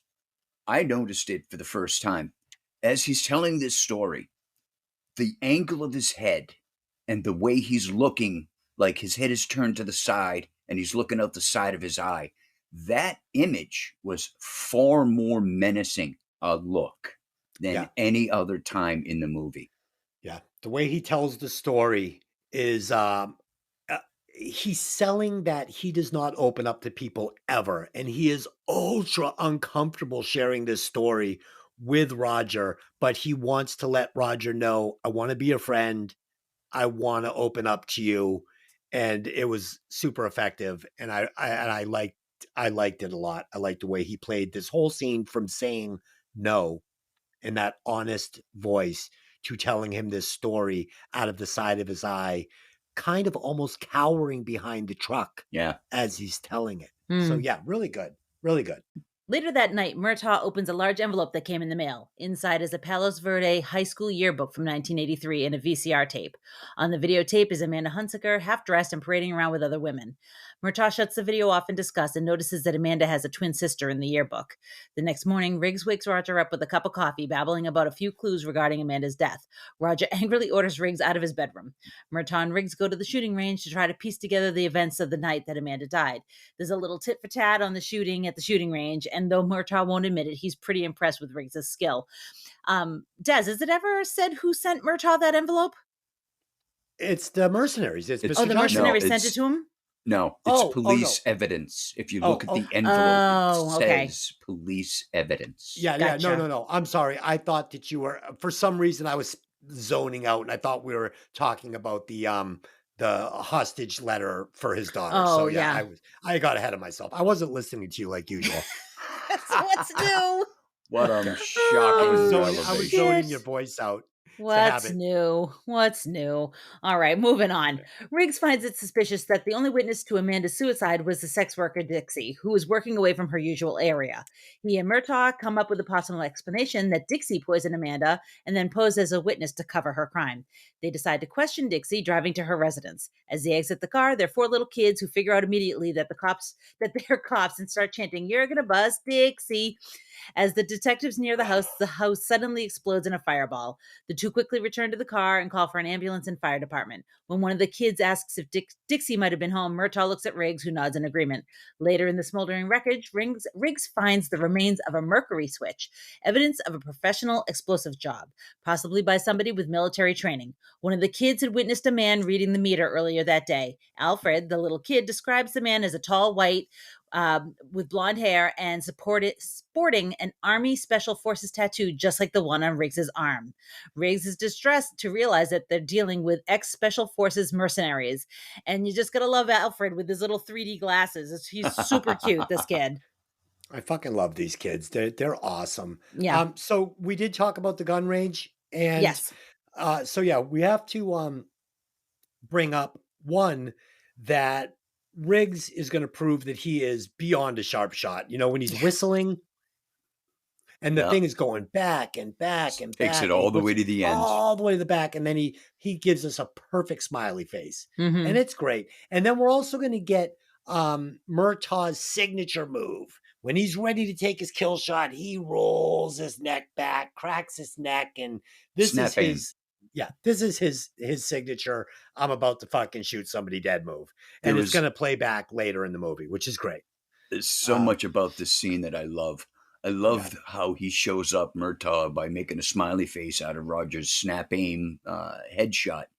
Yeah. But one thing I thought was really clever, as he's bringing the sign back in, he steps to the other side of the alley that he's standing in. So as the target approaches, you don't see the smiley Yes. face until the very end. Yeah. And Yep. this scene Nicely is played. also where you see some great humor. They're devising this, coming up with this theory about Yeah. Dixie, and Dixie is she stops and she realizes she's been shot, and she has to say shit. So she grabs the nearest flatfoot and says, "Officer, officer, I saw the whole thing." And the banter between these two that follows, how it's thin, yeah, very thin. Yeah. Well, Keep hell, going though. and Roger responds, well, hell, Finn's my middle name. And the response from Martin Riggs, "Well, with your wife's cooking, I'm not surprised." Yeah, that's not That going to get you was another invitation to quite dinner. comments like that will not get you invited to Christmas dinner. And my luck And is that is changing for the probably better. the funniest banter you get between these two in the entire movie. It's And just Riggs the says, "My funniest luck is scene. turning Cha- around." Turning for the better. Yeah, It's just really good. it's a great finish to that scene when they come up with a theory. And Finn keeps coming up later on in the movie, but it was such a great scene. Yeah, and I love that we're going to get a little detective work. It's good stuff. I Well, want this detectives. is the same kind. They set this scene up the same way in the fourth one when Yeah, Roger was talking about maybe the artist was the engraver, and yeah, the engraver was brought for this, and Hong family was used for this. It's the same kind of detective work that they yeah. brought up in the first one. Yeah, and then at Dixie's, we're going to get a little bit of exposition that these are explosives used by special forces. We're going to get the shadow, uh, what is it? Shadow Shadow Company. Shadow Company. We're going to hear that he had faced some of these Shadow Company guys, and yeah, so this ups the stakes. Now we're going to get some good dramatic shots as they realize what they're up against. Let's keep rolling. We're at an hour 22 minutes. All Yes. right. Murtaugh goes to see Mr. Hunsaker at his home where a memorial service is being held for his daughter. He demands to know what Hunsaker is involved with that got his daughter killed. Hunsaker is reluctant to answer because he has another daughter he's worried about, but eventually he tells Murtaugh that for more than 2 years he's been involved in a heroin smuggling operation. Wow. I know, Can you sorry. spell that? Could you? Anyways, run by a No. group of run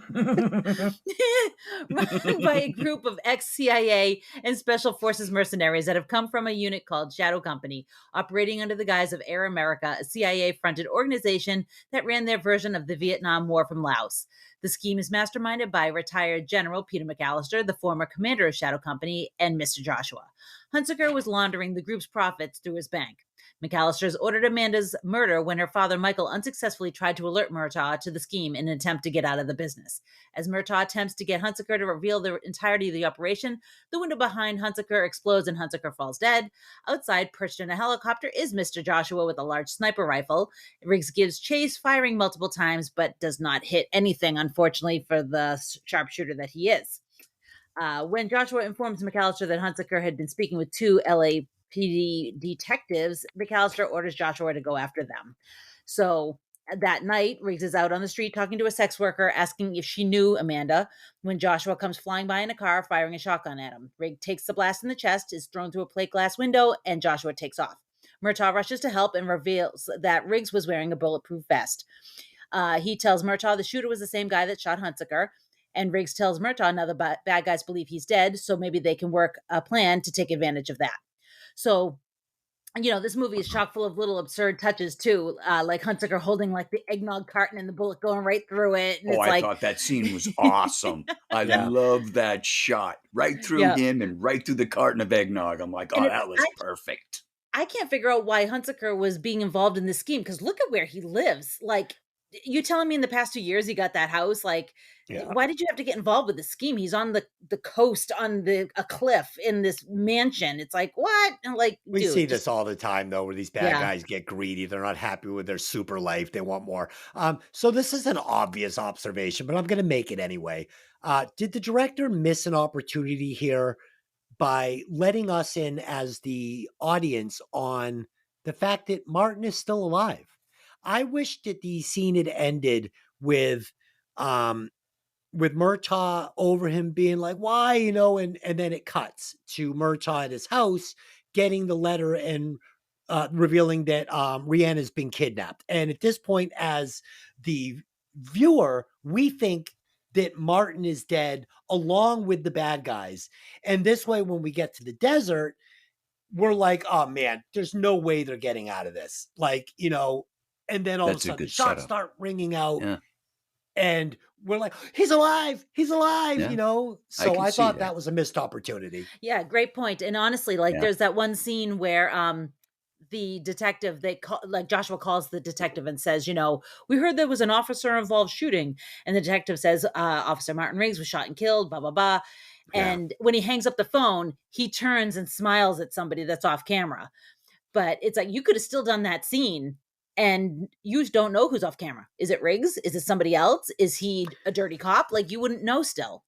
And that would Right. have been fine. That would have been fun because then it would have left it up to us as the viewers to suspect that maybe he's alive, but maybe he's dead. But honestly, for me, just cut that scene even a little shorter. Right. Let's not even get the smile to the side. Well, Yeah. see, I can agree with you. That would have been a nice setup. Yeah. Having the audience believe that Riggs was killed, only to find out at the future scenes at the dry lake that he's in the grass with a high-powered rifle and he's come to Roger's rescue. That Yeah. would have been a great setup. However, Yeah. that means you would not have. I know Des always likes that. However, um, that would have meant you would not have had the scene where they get back and they're waiting for the call from Shadow Company. And Riggs has to explain to Roger that we're going to get bloody on this one. That scene is Yeah. kind of important because Riggs knows exactly what needs to take place going forward. Now I And would have Roger traded has it. never. What's that? I would have traded it. I would have traded that scene for the thrill of having Riggs show up in the desert, unbeknownst to any of us. Because here's the thing: Murtaugh is not a rookie. He's a seasoned detective who served in Vietnam, and he is more than capable of coming up with a plan as well. So, he could have got this phone call, and there could have been some exposition. He could have been talking to somebody on the phone. We could have thought it was the police station. We're going to set this up. Talking to a guy, we're going to set this up. We don't know who's on the other end of this phone. But Murtaugh's coming up with a plan. We're going to get my daughter back. We're going to get bloody on this one. He's on the phone. We're going to set you up 1,000 yards out. Cut to the desert. I could have And seen that then, trade. I could and have accepted that. and maybe we're like thinking to ourselves, who the fuck is he talking to? Is that fucking Murtaugh? You know? Is that Riggs he's talking to? So yeah, whatever. Let's get there though. Let's All get right, to the okay. desert. Murtaugh receives a call of a homicide near his home of a blonde boy with dimples. Recognizing that as the boy that was dating Rianne, he and Riggs hurry back. They find a note that indicates the mercenaries have kidnapped her. The phone rings and it's Joshua advising him to stay close to the phone for further directions. Joshua, pretending to be a news reporter, calls and speaks with Detective McCaskey, asking him about the recent drive-by. The detective tells Joshua that Riggs was killed. McAllister orders Joshua to find Murtaugh and take him alive. He wants to find out what Murtaugh knows about their impending heroin transaction with Mr. Mendez. Joshua calls back and directs Murtaugh to meet them at a dry lake bed the next day. He tells Murtaugh that they just want to know what Michael Hunsaker told him, then they'll let Rianne go. I honestly feel bad for the kid that Rianne was dating. Like, he didn't sign up for that, No. You feel bad for the kid. Yeah, he had bad skin. Yeah, bad skin. All right, so When he we're smiles, gonna I could see through his head. Yeah. So let's see here. The next day, Murtaugh drops Riggs off about a quarter mile from the meeting site. Armed with a sniper rifle, he hides in some brush and waits. A white limousine, an SUV, and a helicopter all approach Murtaugh as he stands in the desert next to his station wagon. Armed men exit from the vehicles and the helicopter. Murtaugh demands to see his daughter. Rianne is pulled from the limo and Joshua exits from the other side. One of the armed men demands that Murtaugh remove his hands from his pockets. Murtaugh does, revealing an unarmed grenade. He demands that his daughter be released immediately or they'll all die. When Joshua yells at him that he's going to kill himself and his daughter, Murtaugh says it's fine as long as it's his way. Joshua then gets the jump on Murtaugh, shooting him in the shoulder. Murtaugh drops the grenade and everyone scatters, learning that the grenade is only a smoke bomb.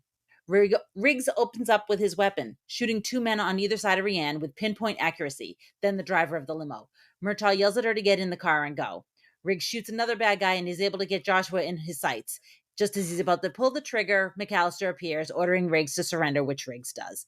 The helicopter chases Rianne in the limo, eventually catching her, and Murtaugh surrenders, watching as Riggs approaches under the control of General McAllister.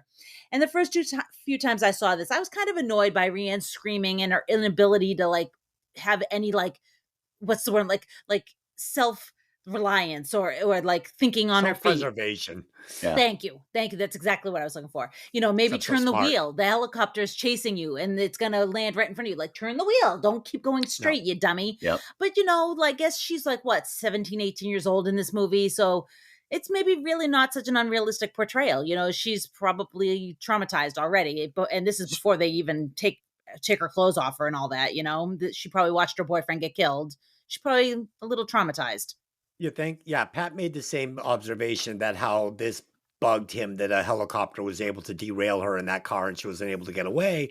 But what I said was this: look, she's a little girl. She's got no driving experience. She's just witnessed her boyfriend being killed. She's witnessed her father being shot. Yeah. She's got a helicopter banging off this gigantic limousine, which I'm sure is hard to control in the fucking desert, Right. not Mhm. even on a road. And even if she had been on the street, in her panicked state, she probably would have crashed the car anyway. I give it a total pass, Yeah. 100%. All right. So Joshua has Riggs tied up and suspended with a hook with water pouring over him. He introduces Endo, played by Al Leong, who is an expert in torture. Joshua wants all the information Hunsaker gave them, but Riggs knows very little, and what he does know, he's not willing to divulge. Using a car battery, jumper cables, and a sponge, Endo electrocutes Riggs over and over until he passes out. Joshua tells Endo to go ahead and kill Riggs and leaves. As Endo approaches to deliver the fatal shock, Riggs reveals he was playing possum and headbutts Endo. Wrapping his legs around Endo, he breaks his neck and then lifts himself up off the hook. McAllister has Murtaugh beaten very severely, including rubbing salt into the wound on his arm. Murtaugh isn't talking, so now they bring in Rianne, who's distraught at her father's state. Rianne is then restrained on a pipe, and McAllister is getting ready to do something to her to force Murtaugh's hand when Riggs bursts in, carrying the dead Endo and using his body as a battering ram. Chaos ensues, and all of the general's men are now dead or incapacitated as he runs away. Riggs removes the bonds holding the Murtaughs, and they all leave the building and head for the lounge that serves as the headquarters for the mercenaries. So I'm going to pause really quickly so you guys can discuss the torture scenes, because, honestly, it wasn't an easy watch. They make it seem very real. It's a great scene. It's a great scene. The electrocution is a great torture. But one of the things I like most about the scene was as Mr. Joshua is standing there when this starts, and Riggs is flopping around on these chains, he actually gets too close, and Joshua touches him while Endo's shocking him. Yeah. And Gary Busey's reaction of the slight electrical current, I'm like, wow, that was awesome, because it literally made you believe he was being electrocuted, and Mr. Joshua got too close. But my favorite part of that entire scene was the timing of Riggs coming through the door. Because McAllister's looking at Murtaugh saying, "Give it up, Sergeant. There are no heroes anymore." And at the split second later, Riggs comes charging through the door. Here comes the hero that doesn't exist anymore. It was just perfect timing. I loved it. Yeah, really good. And Busey also gives a great character building moment in the desert where, Murtaugh says, if she's going to die my way with me. And he's got the grenade, and fucking Busey doesn't give a fuck. He knows that grenade's not killing everybody. He's and not having it. He goes, I don't think so. And he shoots him. And Snap aim right in the shoulder. That was perfect. I was like, fucking A, man. I love Busey in this. That's a mercenary with a snap aim like that. And another shot of the perfect comedy timing when Riggs runs up to Murtaugh to cut him free. He says, and it's still one memorable line, "Let's do what one shepherd said to the other." What's that? "Get the flock out of here." It's great. I was like, that's just awesome. Really good. That is your PG kind of humor in an R-rated scene. Yeah. It was very good. And in Mad Max, there's a scene where Max is getting ready to quit the force, and his captain says to him, "We'll give them back their heroes, Max." And it felt like a callback to that movie a little bit. Yeah, I really enjoyed it. And I also really liked the line delivered in the desert where, they're gonna catch Riggs, and he puts the gun to his head and he says, you're not that fast, son. And I thought that was really, really And good. and So on top of that, the conversation they have as they're walking towards Murtaugh, yeah, uh, is you're General McAllister, right? Yeah, I ran into some of those shadow company pussies back in Saigon in so good. '67. I was like, that is so Yeah. awesome. He's So being good. held at gunpoint. His hands are on his head, and he's giving this guy shit. Yeah, Yeah. That was great. totally. And at this point, though, I do have a problem with a couple of things. One, we've got one squad car now patrolling the neighborhood. Okay. It's like you've got special forces. They've just kidnapped your daughter. You barely got her back with your life and her life. And you've got one squad car just patrolling the neighborhood at his house. Your family is like No one's still, stationed. No one's yeah, stationed outside. no, and what are two beat cops in a You're black and jumping way white? ahead. Yeah, well, I mean, I have to because this is a fucking 2-hour podcast already, Well, I'm okay? trying to get us into that scene. If you'd All shut right, up. take us to the scene then. Jesus Christ. We back up, we Oh. fucking go forward. You're killing me. All right. On the way out through the lounge, Riggs shoots the bartender and two others. They see Joshua and he leads them out into the street to continue the fight. Joshua stops the car and jacks her. Roger turns Rian over to the care of a uniformed officer who appears at the scene and joins Riggs in giving chase on foot, unable to keep. Wait, again. He fucking goes through all this to get his daughter back. 2 seconds after he gets her out, he finds the first beat cop with a fucking like a 6-shooter. Like, here, take my daughter. No, that's not happening. You've got special forces out there looking to kill these people. And he's like, hey, Joe Beat Cop, come over here for a second. Take my daughter. I just finally got back after 2 days. No, fuck that. Anyways, unable to keep up, Murtaugh shouts to Riggs to cut over to the freeway and catch Joshua there. After a quick breather, Murtaugh decides to go find McAllister. Riggs sees Joshua entering the freeway and fires his machine gun, causing the car to veer off the road and burst into flames. Joshua keeps driving as long as the car can go, then abandons it and takes another car. Riggs makes his way down to the freeway, and by then he gets hit by a taxi, bounces off the windshield, and he has to give up the chase, which, yeah, I don't blame you. Yeah. McAllister and his driver make an escape from the warehouse in their car. Murtaugh's waiting outside for them, and he gives the old neck crack. He calmly stands and fires at the car as the car approaches, killing the driver. McAllister leans over and takes the wheel. Murtaugh jumps aside as the car speeds past. Having no control over the accelerator or brake, he's just basically the car goes right into the street, and a large bus just flips the car over onto its hood, hitting the car.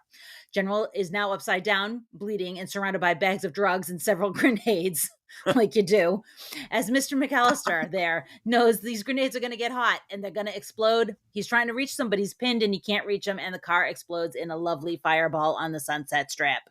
So Pat and Des and I were theorizing that blowing up that much heroin would mean that there's a cloud of smoke on that street that's laced with heroin. And pretty much everyone there would be sick, high, or overdosing.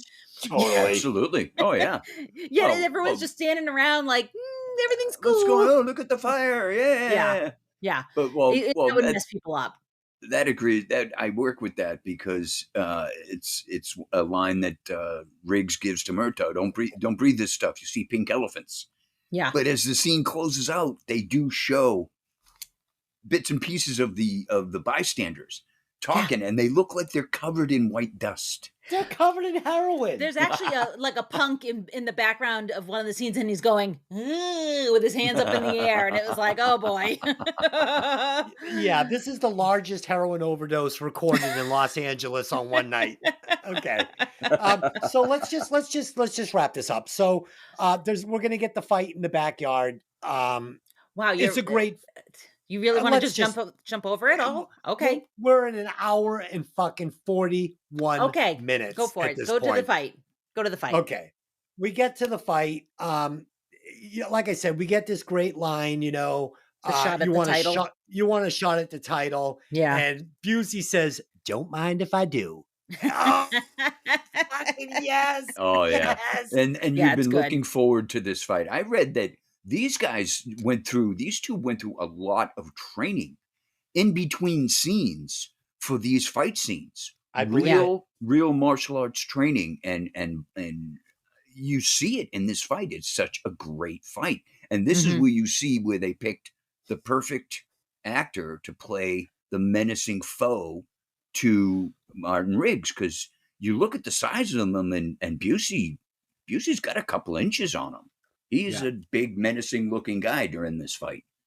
Yeah. As a high level martial artist in two different disciplines, holding a green belt with a brown stripe in Okinawan karate and a green belt in Taekwondo, and also studying MMA Brazilian Jiu Jitsu, which I do hold no belt for, but I do train in it in an MMA style gym.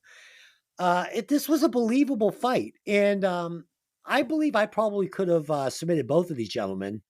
Um, You Delina's got can't her even eyes. submit me. Oh, This is a fact. wow. This is a fact. This is a fact. I What? was actually telling my instructor that she had pinned me down the other day in the kitchen and I couldn't get her off of me. Oh shit. But I am a skinny dude, so whatever. Okay. Pat, I mean, one more thing I want to say is I don't think the police department would have allowed this fight to go on in the front yard, but thank God they did. And it's pouring rain, and it's great. And was it No, cheating it's when the they? hydrant. The Oh, hydrant it is got the The hydrant. hydrant, That's yeah. right. Did you feel like it was unfair to Mr. Joshua when they tossed him the Quincy stick to Briggs? Absolutely not. Okay, Mr. yeah, Joshua had the damn pole and the Yeah, the reach. lamppost. The Yeah. lamppost. He had the reach, and he was swinging that like a pro.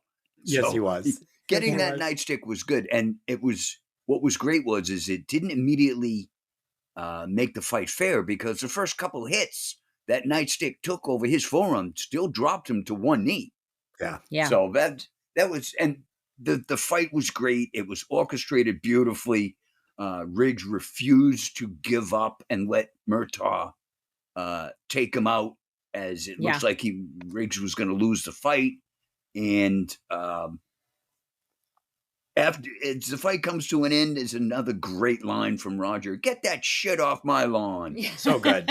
So good. And then we get the trope where, Busey's going to stand up, pull out the gun that nobody knew he had, and the Oh, he two. grabs an officer's No, he gun. grabbed the gun. He Okay. grabbed the officer's gun. Yeah. Okay. Yeah. And then, we're going to get Murtaugh and Riggs shooting him at the same time and killing him dead. So, Yeah. yeah, kind of a trope, but it was okay. All right. Yeah, so let's wrap this up because, as we right. know, as much as I love Beverly Hills Cop at 2 hours and 20 minutes, even I can't get through that fucking podcast. It was just too much. So let's go to the I'm trying to figure recasting out. couch. No, on Christmas Day, Riggs visits Vicky's grave and wishes her a Oh. Merry Christmas before going to Roger's house. There he gives Rhiannon the hollow point bullet as a gift to Murtaugh. He tells Rhiannon to tell her father that he won't be needing it anymore. As Riggs turns to go, Roger chases him down. He tells Riggs he has to stay there and help him eat the world's lousiest Christmas turkey. Riggs agrees, and he brings Sam with him, and poor Burbanks the cat is not happy. That is how we end the movie. With, again, the iconic line, as you listen to the cat being chased by the dog, shit breaking, things getting knocked over, you hear the iconic line, "I'm too old Too for old this for shit." this shit. Too old for this Mhm. shit. Roll credits. Yeah, and and then this is the last we're going to get of this style of Lethal Weapon, because we're going to pick up part 2 at a much different place in Martin Riggs's. That's when the life. buddy cop starts. Correct. And Mhm. it's where really the charm of the franchise starts, and where I start enjoying these Lethal Weapon movies. I did love this movie, but it's an outlier in the franchise, and it's not one that I go to when I want to watch Lethal Weapon. Okay, so let's go to the recasting couch. Okay. So I would replace Danny Glover with Samuel L. Jackson. I think it would work fine. And I have another one. I would replace Busey with one Rutger Hauer. I think he would be fucking great as the villain there. Oh, I like that. think- That's interesting. He's a I fucking like badass. Rutger Hauer. I think his face is a little too Mean? Badass? What are Nah. you looking for? Well, if you see him in The Hitcher, yeah, he was awesome in that. I thought of using Nick Nolte. Yeah, instead he's of Gary too broken Busey. down. He's too broken Well, down. I Well, was I going to had- say for Mr. Joshua, how about Dolph Lundgren? That would No, have been too good. big. No, Too No, big? no, Oh, No, stop. because Come on. again, remember, they were looking for somebody big and menacing. he might have been too big. But I think my favorite pick I was thinking Russell Crowe for Mel Gibson, Okay. Russell Crowe. Yeah. Oh, and yeah. Yeah. and I was thinking Lawrence Fishburne for Danny Glover. You know Lawrence who else I'd Fishburne. like as Danny Yeah. Glover would be Yeah. Denzel Washington. Yes. Yeah. Yeah, that's Yes. fine. Any one of those is fine. Fishburne, actually, I had written that down as well. Not quite physical enough for the part, I think, but he would have definitely worked. Awesome. Yeah, I Awesome. think any one of the names we put out there would have been good, except for maybe Yeah. Nick Nolte. Yeah, I can see where you would come. I mean, Nick Nolte actually back earlier in the 70s played a professional football player in North Dallas 40. One of my favorite movies from the 70s. I really like it. And he is a little bit more of a physical character there, younger pro football player. Maybe that would have worked. Okay. Let's do some quick final thoughts.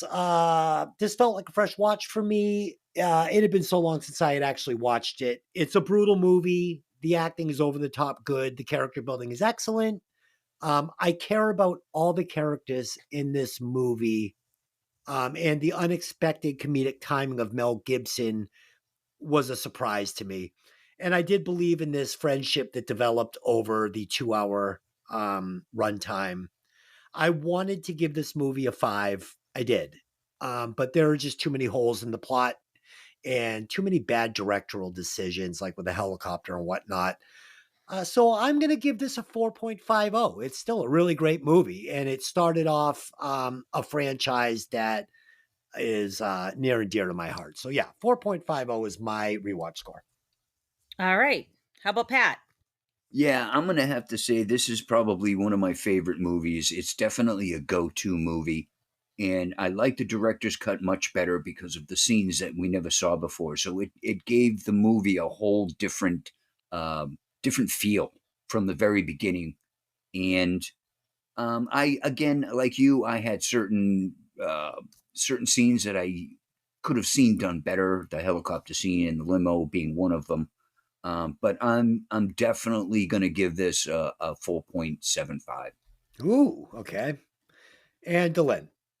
I'm giving it a 4.2. You know, and it's Okay. not it's a good movie. I have a lot of fun watching it. It's dark, but there's some dark comedy in there that's good. But you know, like you said, there's definitely some plot holes and there's some stuff I find a little annoying here and there. So I just knocked a couple points off it. And with our 3 scores, that makes it a 4.4833333. And where does And that let's land it see, on that would the land it chart? at I'm going to tell you, it is right after Lost Boys at 4.5 and right above Constantine at 4.38. Nice. So it's a I number 11 now. number 11 on a growing list. I mean, we almost have 50 movies on this list now. Yep. Yeah. Number 11. So I believe that this is a better movie than Lost Boys. I do think it's better than Lost Boys. And But it's I behind think Lost Boys it's- on the list. So sorry. Oh, it is. It's behind Lost Boys. Yes. Lost Boys Oh. is at number 10, Lethal Weapon is 11, and Constantine is 12. Okay. I can agree Yeah. with that. I don't know. I don't know about the Constantine one, but I loved Constantine, but I don't know if it's better than Lethal Weapon. It's Do you guys think not. so? You're not It's listening not. to me. 10 All right. is Lost Lost Boys, Boys. 11 Lethal Weapon, 12 is Constantine. It was Can better you than understand numbers? Constantine, but not as good as Lost Boys. So you're telling me that Lethal Weapon is better than Constantine? Yes. Yes. On the list. Okay, so I think it is Are better you than smoking Constantine. crack? No, No, there was that's a me. heroin explosion in my room. Oh, that's what the white dust is for. All right, so Oh my basically, God. I edited a podcast for 5 hours yesterday for the Breaking Vinyl podcast, which you have to go check out because we had this great guest on, drummer from Junkyard. It's a great interview, but yeah, I'm fucking fried. Okay, I'm fried. Then Dumb let's as dog close shit. this can. Let's put this thing in a can then. I think that Lethal Weapon is better than Constantine and Lost Boys, but whatever. Okay. Okay. Okay. Okay. All right. So let me go back to the script quickly. And here we go. Let's end this bitch. There is no thing. You didn't write an end. Nice, real nice. You didn't I'm write an end. confused. That's I'm great. confused. Are you Okay. confused? Are you having a problem? Just mark this down. Okay. So Okay. we will. Okay. So we will be back next week where we will be discussing The Mist. And we will be discussing that with Tony for sure and possibly Mickey coming on. I'm not sure yet, but I think she's going to be there. I'm hoping so. Yeah, I know she they said both. she was going to do it, but It's a good it's Tony's movie. week. It's a Okay, good okay. movie. So it's going to be a Tony's Tale from Terror. Tony's going to be a Tony's Tale of Terrors Wow. next week. As always, I enjoy watching movies from different ends of the house with you, Delyn, and then discussing them. Pat, you have been coming with the knowledge lately, doing tons of R&R, and yeah, you're full of facts, and I like that. It's getting hard. I'd like to stump add you. one more. Did you know that Leonard Nimoy was almost a director for this, but he No. didn't like the idea of doing an action movie. Thank God. I don't think that would have worked. I know. I don't think I could have seen I that. think I want to watch that movie. Dylan, will you tell the listeners where they can Yes. find the podcast? Yes. So we are on Facebook and Instagram at Hey, Did You Ever See That Movie? We're on Twitter at Hey That Movie. You can email us at Hey, Did You Ever See That Movie at gmail.com. We're on Spotify, we're on Apple, we're on Google, and each place you get a podcast, you can find us. And if there's some place that you want to listen to podcasts and you don't find us, let us know, because it's usually pretty easy for me to get us listed. So just give us a heads up, send us an email, message us on Facebook, or post on one of our posts. Awesome. All right, then. I want to thank the listeners for stopping by, like always. If you have any movies you want to hear, whatever, send it in. If you have any comments on the show, send it in. And, we'll read them on the air. And if we like your pick, we will do the movie. If you want to support the show, of course, you can do that through our Spotify. Is that right? Yeah, it's Anchor through Spotify. Yes. Okay, yeah. So you can support the show. It's not free to do this, so we bring this content to you because we love doing it, but it does cost us a fortune and it's a ton of time and effort. So fucking give us a break, okay? All right. So until next time, I have one question for you. Hey, did you ever see that movie? See you later. Bye.